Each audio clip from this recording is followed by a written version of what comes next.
केंद्रीय गृहमंत्री अमित शहा आजपासून 3 दिवस जम्मू दौऱ्यावर आहेत। या पार्श्वभूमीवर जम्मूत अलर्ट जारी करण्यात आलाय। पोलिसांचा मोठा फौजफाटा तैनात करण्यात आलाय। हैदराबादच्या अनेक भागात मुसळधार पाऊस झाला। पावसामुळे अनेक घरे विध्वंस झाले। यामुळे लोकांचा जनजीवनावर मोठा परिणाम झालाय।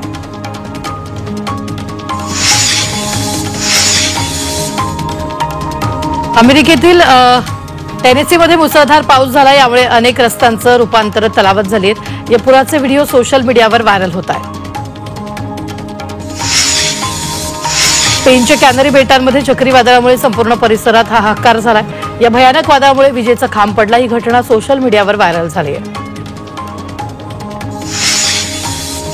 जगातील सर्वात सक्रिय ज्वालामुखी असलेला किलाउआचा पुन्हा उद्रेक झाला। उद्रेकामुळे लावा हवेत सुमारे 200 मीटर उंचीवर पसरला। ही घटना सोशल मीडियावर व्हायरल झाली। तसंच हवाई प्रशासनाने जवळपासच्या निवास भागाला अलर्ट जाहीर केला। मध्य प्रदेशातील कुनो राष्ट्रीय उद्यानात एक वन कर्मचाऱ्यानं चित्त्यांना त्याच्या अगदी जवळ जाऊन पाणी पाजले। त्याचा व्हिडिओ सोशल मीडियावर व्हायरल झालाय। मात्र यामुळे या वन कर्मचाऱ्याला आता निलंबित करण्यात आले। जंगली प्राण्यांच्या इतक्या जवळ जाणं हे वन्यजीव संवर्धन नियमांच्या विरुद्ध असल्याचा ठपका त्याच्यावर ठेवण्यात आला।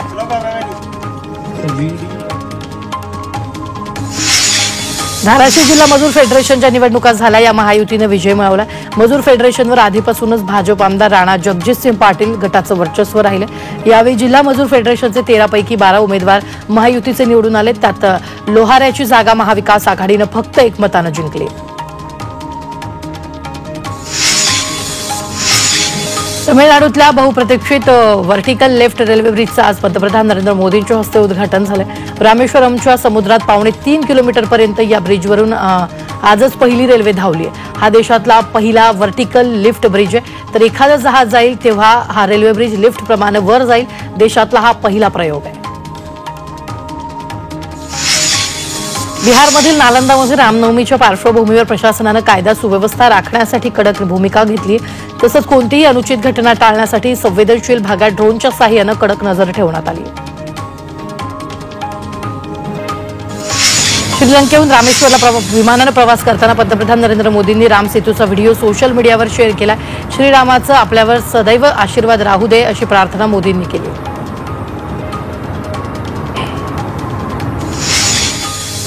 पंतप्रधान मोदींनी तमिळनाडूतील रामनाथ स्वामी मंदिरात जाऊन रामलल्लाचं दर्शन घेतलंय।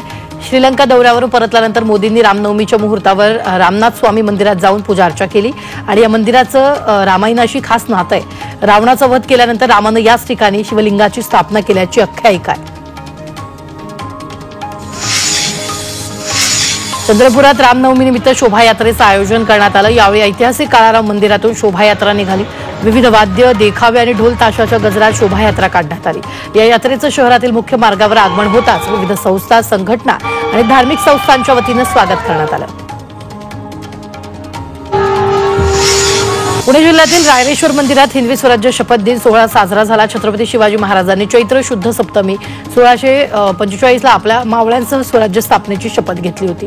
त्यांच्या स्मरणार्थ हा कार्यक्रम झाला। विशेष म्हणजे 2025 हे वर्ष हिंदवी स्वराज्याच्या शपथ दिनाचं 380वं वर्ष आहे। पुण्यातल्या अनेक भागात रामनवमी निमित्त कार्यक्रम आयोजित करण्यात आले। पुण्यातल्या श्रीराम चौकात राम मंदिरातील प्रतिकृती साकारण्यात आली।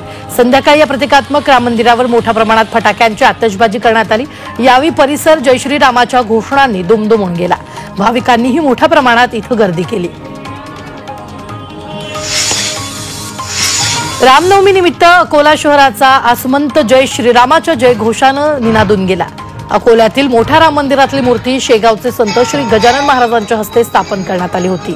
40 वर्षाच्या परंपरेनुसार दुपारी 12 वाजता राम जन्मोत्सवाचा मुख्य सोहळा पार पडला आणि त्यानंतर संध्याकाळी शोभायात्रेत हजारोच्या संख्येनं भाविक सहभागी झाले।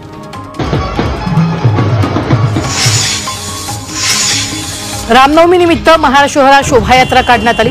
यात विविध चित्ररथ सहभागी झाले। लहान मुलांनी रामायणातील खास वेशभूषा केल्या होत्या, तर महिलांनी पारंपरिक खालूबाजाच्या तालावर लेझिम खेळत लक्ष वेधून घेतलं। भगवे झेंडे आणि पताका यांनी वातावरण भक्तिमय झालं।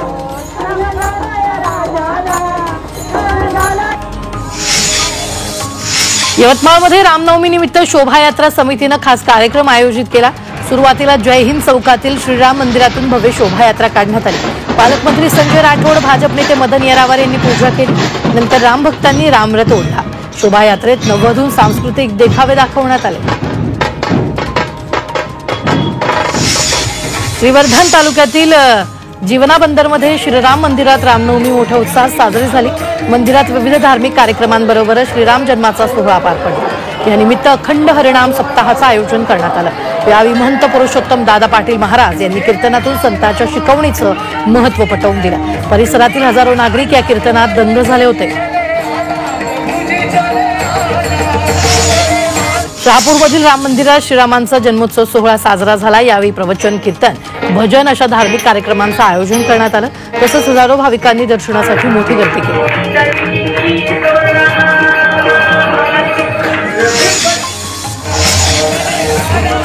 रायगडच्या माणगावमध्ये रामनवमी निमित्त शोभायात्रा काढण्यात आली।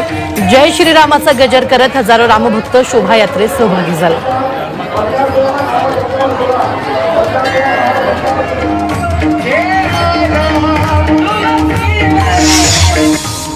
येवला शहरातील विविध राम मंदिरांमध्ये रामनवमीचा उत्साह पाहायला मिळाला। यावेळी सर्वत्र भक्तिमय वातावरण निर्माण झालेलं दिसून आलं। शहरातील मंदिरांमध्ये सकाळपासूनच दर्शनासाठी भाविकांची गर्दी पाहायला मिळाली।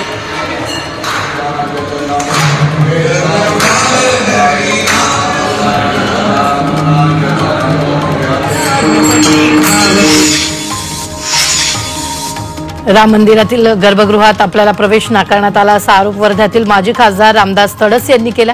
वर्ध्यातील राम मंदिरातील ही घटना आहे। मंदिराच्या बाहेरून दर्शन घेऊन परतल्याचं रामदास तडस यांनी सांगितलं। सोवळं न नेसल्यानं रामदास तडसांना प्रवेश नाकारल्याची माहिती समोर आली।